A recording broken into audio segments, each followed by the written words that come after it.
La Gazette du Togo, une vision sur l'actualité togolaise et sur le monde. Chers compatriotes, le moment est hautement historique. Nous approchons inexorablement le point le plus critique de notre histoire en tant que peuple. Cette fin d'année 2019 est une période cruciale pour l'avenir de notre pays.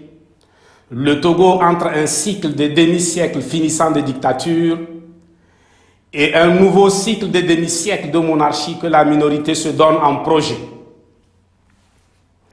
Notre rendez-vous avec l'histoire approche à grands pas. Chaque jour, chaque heure, chaque minute et chaque seconde compte. Malgré le contexte, c'est avec un réel plaisir et un cœur gonflé d'espoir pour notre pays que nous nous adressons à vous.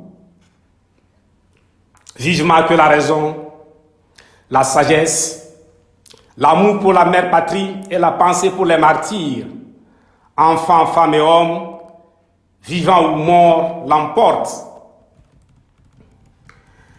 De 1963 à 2020, dans quelques jours seulement, nous comptons 57 années, soit plus d'un demi-siècle de vie de notre pays, le Togo, et le problème des départs demeure entier et intact. En effet, de 1963 à ce jour, Nicolas Grunitzky en 1963, Kléber Dadju en 1967, Gnassingbé Eyadema en 1967, Gnassingbé Eyadema en 1998, Gnassingbé Eyadema en 2003, Gnassingbé Faure en 2005, Gnassingbé Faure en 2010, Gnassingbé Faure en 2015. Les chefs d'État qui se sont succédés à la tête du Togo n'ont pas été élus par le peuple. Voilà le problème, le fond du problème. Des principales raisons avancées par Feu Gnassingbé Eyadema pour justifier le coup d'État de 1963 qui fait de notre pays le berceau des coups d'État en Afrique, nous retenons l'insécurité partout, la chasse à l'homme qui obligeait les populations à se réfugier dans la brousse et à quitter en masse le pays, les prisons pleines de Lomé à Dapaon, l'adversaire politique traqué et traité comme un ennemi. À la question « Quel est l'état des lieux aujourd'hui ?», nous sommes tout à fait à l'aise pour répondre. Les Togolais vivent exactement la même situation. Pire, avec des villes entières et des quartiers entiers en état de siège, l'inquisition en cours, l'adversaire politique traqué et traité en ennemi par l'État lui-même, nous vivons un véritable état de siège. Les libertés individuelles et collectives, même les plus élémentaires, n'existent pas. Peut-il avoir démocratie sans hommes libres? Quelle est cette démocratie qui se construit en détruisant la liberté?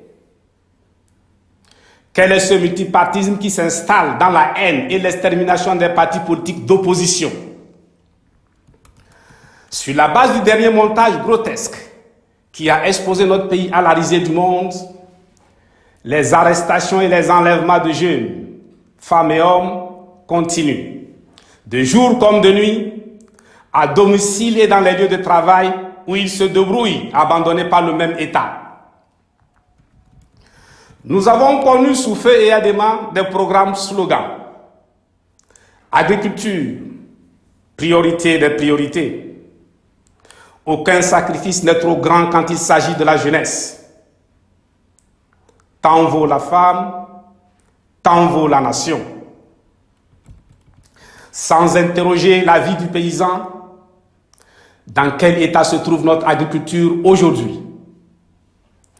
Formée dans un pays essentiellement agricole, Les ingénieurs agronomes sont essentiellement professeurs de mathématiques et de sciences physiques ou fonctionnaires dans les ONG. Et la jeunesse aujourd'hui, celle-ci constitue une cible privilégiée du régime qui ne voit en eux que des manifestants. Un jeune, ce n'est ni plus ni moins qu'un manifestant à exterminer. Quant à la femme, fille, épouse, mère, sa place sur tous les plans est loin d'être enviable. Et pourtant, le symbole fondateur de la nation togolaise se trouve être une femme. Sans marcher digne de ce nom, la femme togolaise est condamnée à l'errance et exposée à la prostitution. En soutien à un époux indigent, que vendre pour porter la famille. Dans l'indifférence totale du pouvoir, la prostitution gagne les mineurs. Exilées, nos filles, pour celles qui ont la chance d'arriver à destination, sont employées à des tâches incroyables après des mois de traversée du désert ou de la mer. Parler des traitements cruels, inhumains et dégradants dont elles sont victimes dans leur pays d'exil serait torturant. Autant le dire, le symbole de notre indépendance est profané. La femme profanée dans une civilisation matriarcale. Des phosphates, depuis la nationalisation à travers la compagnie togolaise des mines du Bénin, CTMB, à Togocom, en passant par le port en eau profonde de Lomé, le sable de mer, le fer, le marbre, les banques, etc. Que reste-t-il de nos ressources, notre patrimoine national commun? Nos ressources naturelles et minières sont bradées au plus discret. Dans peu de temps, tendance maintenue, nos terres le seront totalement et définitivement. L'école publique et la santé publique, dans une situation de privatisation très avancée et d'abandon total, sont en voie de disparition. Nos deux universités en une ne font pas une université. Donc ne parlons pas d'université. Celui qui parle de la jeunesse, sans parler a priori de liberté, de sécurité, d'alimentation, de santé et d'éducation pour cette même jeunesse, embrouille les esprits sérieux. En dépit de cette situation catastrophique et asphyxiante pour le peuple, la conservation du pouvoir demeure toujours la seule préoccupation de la minorité. Quel avenir pour le Togo? À quelle destination nous conduit-on? Pourtant, ceux qui nous dirigent sont des nôtres, des Togolais comme nous. En tout cas, au bout de 57 années, la crise née depuis 1963 reste entière et intacte. Certains disent, tout ceci est la faute de l'opposition qui a commis trop d'erreurs et qui manque de vision. Elle n'est même pas capable de s'unir. Pour eux, c'est l'opposition qui a tort. D'autres soutiennent, tout ceci est la faute du pouvoir en place qui veut conserver à tout prix le pouvoir au sein de la famille Gnassingbé. Selon cette deuxième opinion, c'est le pouvoir qui a tort. D'autres encore pensent que cette situation est la faute de tous. C'est la faute au pouvoir et à l'opposition si nous végétons après un demi-siècle dans cette situation de crise interminable. Le pouvoir a tort, l'opposition a tort. Nous sommes tous responsables. Tout le monde est coupable. Quelle que soit la position, faute à l'opposition, faute au pouvoir, faute à l'opposition et au pouvoir, nul n'est fondé à soutenir une quelconque élection avec Faure Gnassingbé en 2020. Aucune de ces trois positions ne justifie l'acceptation, encore moins la défense de l'idée d'un quatrième mandat de Faure Gnassingbé. Même le simple bon sens s'y oppose. D'ailleurs, le nœud gordien de la crise est bien connu de tous, la candidature de Faure Gnassingbé. En fait, candidature de Faure et élection sont antinomiques. Soit on parle de la candidature de Faure et on ne parle pas d'élection, ou alors on parle d'élection et on ne parle pas de la candidature de Faure. C'est la pomme de discorde qui risque de coûter très cher à notre pays. La conservation du pouvoir politique se présente aujourd'hui comme un cancer de plus qui va perdre l'Afrique. Vu les défis à l'échelle continentale, c'est une grosse et malheureuse perte de temps qui expose le continent à une nouvelle occupation au moment même où il tient toutes ses chances. En effet, à bien lire le temps et la marche du monde, l'Afrique est sur le point de réunir les conditions indispensables pour un grand bond qualitatif dans un monde qui entre dans une phase de mutation profonde. Toute mutation de cette nature suppose une redistribution des cartes sur la planète et rien n'est gagné d'avance. La plus grave erreur pour nous serait de croire que le monde est tout fait, déjà fait, alors qu'il se fait chaque jour sous nos yeux, par les autres, sans nous, évidemment contre nous. Aussi vrai que l'univers est toujours en expansion continue, l'ordre mondial reste dynamique, donc toujours provisoire. Malgré les merveilles scientifiques et technologiques actuelles, la science est encore balbutiante. Et toutes les grandes nations le savent. Les certitudes du paradigme cartésien sont dépassées. Les plus grands épistémologues de notre temps le reconnaissent. Le glas de la science cartésienne a sonné, lance un bon basson. Place à la science de la complexité. Le vent a donc tourné et la science a changé de cap. Elle se dirige vers le pays de sa naissance. Le Kemet, l'Afrique, son berceau. Pour se ressourcer, la science revient à la maison, d'où elle a pris son énergie originelle. Au-delà du cartésianisme et à la porte de la pensée complexe, c'est encore le domaine privilégié de l'Afrique. La parole revient à l'aîné. À l'heure où la métaphysique reprend tous ses droits, la jeunesse du continent, filles et garçons, doit être préparée pour la renaissance de la science et la technologie à partir du legs propre de nos ancêtres. Sur ce point, encore une fois, la soif d'Afrique pour l'Afrique et pour l'humanité entière est très forte. Dès lors, pas de temps à perdre. La jeunesse africaine a pour mission urgente de combattre les longs règnes sur le continent afin de pouvoir construire une démocratie dans laquelle baignera l'État fédéral africain prospère. La lutte autour du pouvoir est une perte de temps énorme pour le continent. Il faut y mettre fin par des règles précises, claires pour tous, et par des institutions fortes. C'est le travail de la jeunesse, la génération actuelle, si elle veut répondre à Cheikh Diop qui lui intimait « Armez-vous de science jusqu'aux dents ». Qu'est-ce que la jeunesse américaine à la création des États-Unis d'Amérique a de plus que la jeunesse africaine aujourd'hui? La démarche du peuple togolais en lutte pour la démocratie et la prospérité est suffisamment claire.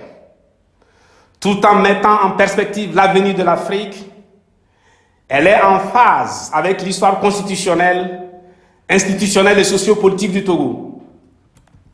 Suivant cette démarche, Faure Gnassingbé, après avoir renoncé publiquement, solennellement et élégamment à un 4e mandat, reste au pouvoir jusqu'à épuisement total de la dernière minute de son 3e mandat déjà de trop, après un règne de 42 années de son feu père à la tête du Togo. Ensuite, une transition dont nous ne pourrons faire économie s'ouvrira en vue des réformes avant toute élection. C'est le fameux non au 4e mandat de Faure, transition Élection clamée partout par le peuple, femmes, hommes et enfants. Aux élections organisées par la transition, un candidat du RPT UNIR sera le bienvenu parmi ses sœurs et frères, candidats aux aussi et aux yeux du peuple. Un fair-play régnera à coup sûr. La proposition ci-dessus a le mérite d'être neutre, objective et impartiale, même à l'égard de Faure. Elle ne cause aucun préjudice à personne. C'est en vain que l'on cherchera à démontrer, sans faire preuve de mauvaise foi, le caractère subjectif et partisan d'une telle proposition. Présentée sans indication de la personne qui l'exprime, cette proposition de sortie définitive et durable de la crise cinquantenaire a tout d'une proposition d'un consultant froid, objectif, un vrai scientifique ou technicien de laboratoire, coupé de tout et seulement préoccupé, rien que par la rationalité de la démarche qui est la sienne. Il est donc manifestement erroné de présenter cette demande du peuple togolais comme une demande ou une exigence d'un seul parti politique, quel qu'il soit. Le peuple togolais ne demande pas à Faure Gnassingbé de se suicider ou de s'immoler pour donner la chance à la démocratie et à la normalisation de la vie sociopolitique du pays.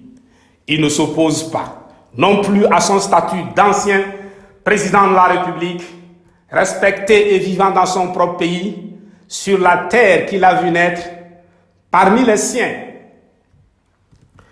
Chers compatriotes, que nous reprocherions-vous si nous avançons après l'expérience de 1998, 2003, 2005, 2010, 2015, 2018 et 2019, la conclusion évidente selon laquelle, quelles que soient les conditions entourant une quelconque élection, il y aura des candidats autres que ceux du RPT UNIR, voire des candidats de l'opposition. Pour ne considérer que les dernières élections, les conditions de 2020 sont pires que celles de 2019. Les conditions de 2019 étaient pires que celles de 2018. Les conditions de 2018 étaient pires que celles de 2015. Les conditions de 2015 étaient pires que celles de 2010. Les conditions de 2010 étaient pires que celles de 2005. Pourtant, à l'exception de la seule élection législative de 2018, il y a toujours des candidats de l'opposition, malgré l'opinion contraire portée par le peuple dans toutes ses composantes. N'est-ce pas ce qui fait que la minorité s'accroche en rejetant à chaque fois, de façon systématique et surprenante, le consensus? Rappelons-nous du consensus de 1992 qui a produit la Constitution du 14 octobre 1992. Le consensus de 2006 contenu dans l'accord politique global. Le dialogue de 2018 avec la feuille de route de la CEDEAO. Les 27 dialogues tenus entre pouvoir et opposition. Sinon, on ne comprend pas pourquoi un pouvoir aussi vomi que le régime togolais, en dépit de son impopularité avérée, s'entête à ce point, s'accroche, brimant, humiliant, narguant le peuple dont les conditions de vie se détériorent au jour le jour. L'expérience de la vie nous enseigne que celui qui compte sur l'adversaire est plus serein, plus têtu que celui qui compte sur le partenaire, le coéquipier. Compter sur le gardien de but de l'équipe adverse pour la victoire rassure plus que compter sur son propre gardien de but. À seulement 2 mois du prétendu scrutin, considérant les villes et les quartiers militairement assiégés, la chasse à l'homme, les patrouilles et les rafles militaires et policières, la terreur et l'exil forcé des populations, les conditions de l'élection, l'impréparation manifeste des partis politiques et des candidats, l'exclusion de la diaspora, la certitude est faite. Quel que soit l'état des libertés, quelles que soient les conditions entourant une élection au Togo, l'opposition y participera. Pourquoi ceux qui gagnent toujours sans gouverner continuent-ils de se présenter aux élections alors que le peuple dans sa majorité la plus écrasante est disposé à se battre pour l'alternance? L'idée de transition est admise au sein même de la minorité, ce qui la rend de plus en plus minoritaire. Désigner le président de la République, une tâche vitale pour un peuple, sur la base d'un minimum de règles, est très dangereux, même si cette forme de désignation est conforme au pouvoir de la minorité, par la minorité et pour la minorité. Le contraste entre la liberté de candidature à l'élection d'une part et l'absence de la liberté d'expression, de réunion et de manifestation d'autre part est saisissant et inquiétant. Faure le sait très bien. Ce n'est pas parce qu'il y a des candidats de l'opposition à une élection que le processus électoral est consensuel et inclusif et que les élections sont démocratiques, transparentes et crédibles. Vous avez fait 3 mandats de 5 ans, 15 années au pouvoir. C'est un fait. Les retouches apportées à la Cour constitutionnelle n'y changent rien. Pur ravalement de surface. La solution à la crise n'est pas dans le piochage maladroitement déformant de quelques points de la feuille de route. Et tout le monde le sait. À partir de ce moment, qui pour sauver le Togo? Encore une fois, le président du Ghana, Nana Akufo-Addo, a raison d'avancer que l'alternance au Togo est un problème des Togolais. Dans la situation actuelle, à nos yeux, il n'y a que 2 catégories de Togolais pour sauver le Togo. La première personne pour sauver le Togo est Faure Gnassingbé lui-même. Comment contenir par la force, à partir de 2020, un peuple qui a tout compris? Vous ne pouvez pas continuer à avoir pour seul objet, seul projet, seul art, l'art de la guerre et des préparatifs la concernant. Vous ne pouvez pas transformer le Togo en un camp militaire clôturé, couvert d'une dalle et isolé du reste du monde. Vider un pays de sa jeunesse ne peut être une stratégie de gouvernance. Nous ne vous apprenons rien. Feu et Adema, en son temps, n'a pas saisi l'occasion des messages de fin d'année pour permettre au pays de changer de cap. À chaque fois, le discours qui commence par le chaos duquel il a sauvé le Togo oscille entre guerre et paix pour déboucher sur la menace du peuple à qui il demande de se ressaisir. Or, tout ce qui est nié fait retour. Et Adema, à lui tout seul, a reçu au Togo plus de personnalités étrangères que l'ensemble des chefs d'État de l'Afrique de l'Ouest réunis. Il a voyagé plus que l'ensemble des chefs d'État de l'Afrique de l'Ouest réunis. Aucune capitale en Afrique de l'Ouest n'a abrité autant de sommets que Lomé. Ces hautes personnalités qu'Adema recevait, unanimement, déclaraient publiquement que nous, Togolais, avions la chance d'avoir un homme comme lui à la tête du pays. C'est l'homme de la paix, celui qui éteignait les feux partout en Afrique et apportait la paix et la concorde dans les pays en conflit. Et pourtant, c'est en vain que vous chercherez un seul monument ou un simple buste dédié à Gnassingbé et Adema dans un pays africain. Avec recul aujourd'hui, il devient facile pour nous de comprendre que toutes ces déclarations étaient faites rien que pour nous, les Togolais, juste destinées à une consommation locale. Avez-vous eu l'idée de l'amplitude du tollé général que soulèverait une proposition relative à un monument d'Adema dans un État de l'Afrique de l'Ouest? Aujourd'hui, pour trouver un monument de Feu et Adema, il faut aller dans sa ville d'origine, Kara. C'est un échec que nous devons tous regretter. L'immortalité ne se trouve pas dans la longévité au pouvoir, mais dans la conformité des actes avec la parole et dans les œuvres. Parfois, la bonne volonté sincèrement exprimée et captée comme telle par le peuple suffit à elle seule. Nous sommes en fin d'année 2019. Fort, au bout de 15 années de pouvoir, doit prendre toutes ses responsabilités. Il renonce à un 4e mandat, libère l'armée qui va retourner dans les casernes pour revêtir la neutralité politique reconnue à toute armée républicaine, libère tous les détenus des manifestations pacifiques et tous les détenus politiques,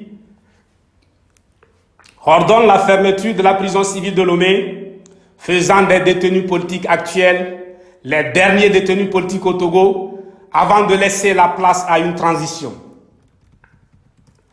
Ce sera le début de la normalisation, la réconciliation nationale tant attendue.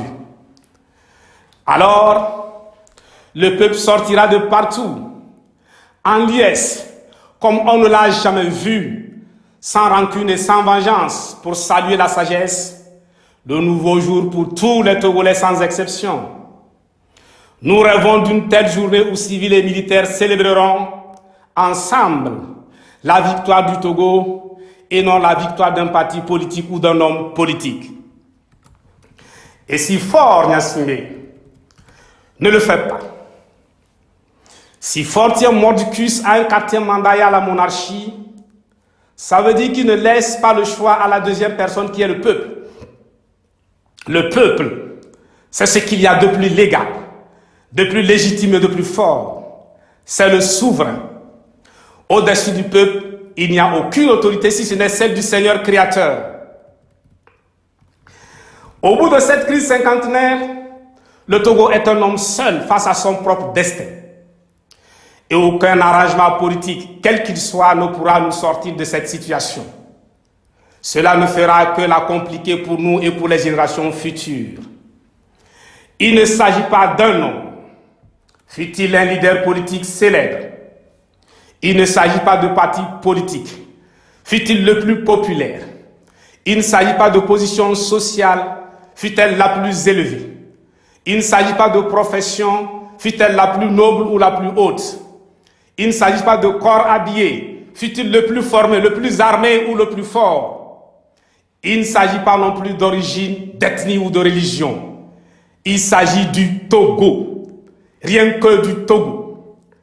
Alors, pourquoi ne pas demander aux candidats potentiels ou aux candidats déclarés de se retirer purement et simplement du processus pour qu'ensemble, nous intensifions la mobilisation du peuple afin d'avorter la réédition du 13 janvier 1963, 13 janvier bis qui nous conduirait droit à la monarchie. L'accepter, c'est donner toutes les chances à l'alternance, alors que participer à l'élection, c'est remettre toutes les chances du peuple entre les mains de Faure et la minorité complètement affaiblie et désorientée. C'est intervertir les cartes. En ressuscitant ainsi le pouvoir qui se trouve dans un état comateux profond, on complique la lutte pour le peuple. Au moment où le peuple est mobilisé, totalement acquis à la cause de l'alternance par une transition, une candidature de l'opposition est un but à la toute dernière minute contre notre propre camp, le camp du peuple, entraînant une prolongation inutile. Et ce n'est pas nouveau. Si la CEDEAO vient, va et revient, c'est bien parce que l'opposition, à chaque fois, au lieu d'achever la lutte, s'arrête pour participer aux élections.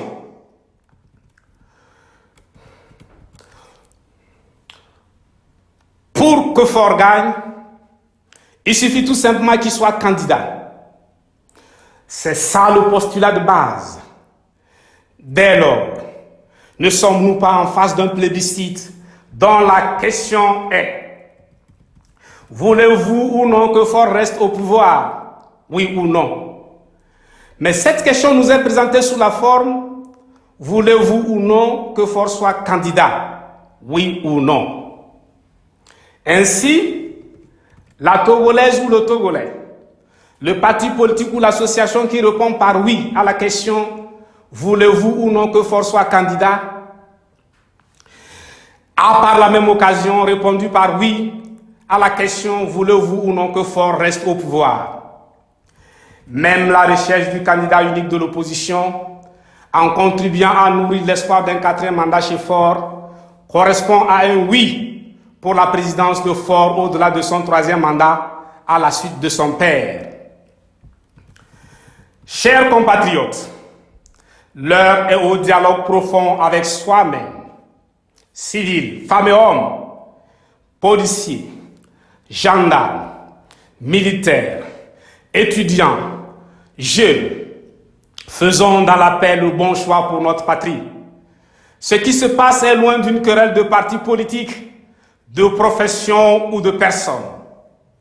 Il ne s'agit pas d'un simple remplacement d'un chef d'État à la tête du pays par un autre, mais de l'avenir de tout un peuple dans une Afrique et un monde en mutation. Il s'agit beaucoup plus des générations futures, du Togo, de l'Afrique, que de nous-mêmes. Les temps ont changé et c'est le soleil de ce temps qui indique le crépuscule des longs règnes en Afrique. Le peuple togolais, dans cette lutte, n'est que l'instrument du temps qui est l'autre nom de Dieu, le Créateur. Les leaders actuels, frappés forcément de temporalité, ont la responsabilité de jouer leur partition en faveur du peuple. Il n'est pas tard. Faure Gnassingbé lui-même, les candidats potentiels, les candidats déclarés, l'opinion nationale et la diaspora, l'opinion internationale, les forces de défense, les forces de sécurité, les institutions de la République, tout le monde sait que la solution à la crise 50 heures ne se trouve pas dans les élections. D'une situation comme la nôtre, on ne sort pas par des accords secrets. Nous constatons avec vous que l'accord Gilles Chrysolyme Faure Gnassingbé n'a rien changé quant au fond du problème. Alors, pourquoi ne pas s'arrêter? À quand la fin du cycle de violence qui dure plus d'un demi-siècle? Si Faure ne renonce pas à sa candidature, le peuple se trouvera dans l'obligation de prendre ses responsabilités. Après tout, ce sont les peuples qui font l'histoire. Au nom de la patrie, toutes les forces vives de la nation, indépendamment de toute couleur politique ou socio-professionnelle, doivent se mobiliser pour des manifestations pacifiques sur l'ensemble du territoire national à partir du 30 décembre 2019 jusqu'au renoncement de Faure à son projet de 4e mandat. Nous tenons ce droit de notre Constitution. Et puis, récemment, il y a eu bel et bien marche à Blita. À cet effet, les organisations citoyennes, les leaders d'opinion, les syndicats, les organisations de femmes et de jeunes, les associations d'étudiants, etc., soutenant l'idée d'une transition, doivent lancer un appel mobilisateur garantissant la réussite totale de ces manifestations. Bien entendu, les jours de fête du Nouvel An seront considérés comme une période de pause. Les forces vives de la nation doivent inonder pacifiquement le pays au point où l'armée dira « Excellence, Monsieur le Président, c'est au-delà de nos capacités de maîtrise. À l'impossible, nul n'est tenu. » Le président Nicéphore Soglou, un bon lecteur du temps, acteur et témoin privilégié de l'histoire de l'Afrique et du monde contemporain, a été clair. La période des monarchies qui ne disent pas leur nom est révolue. Ce n'est pas Faure qui ne peut plus. Ce n'est pas l'armée togolaise qui ne peut plus. C'est le temps qui ne veut plus et qui s'impose à tous.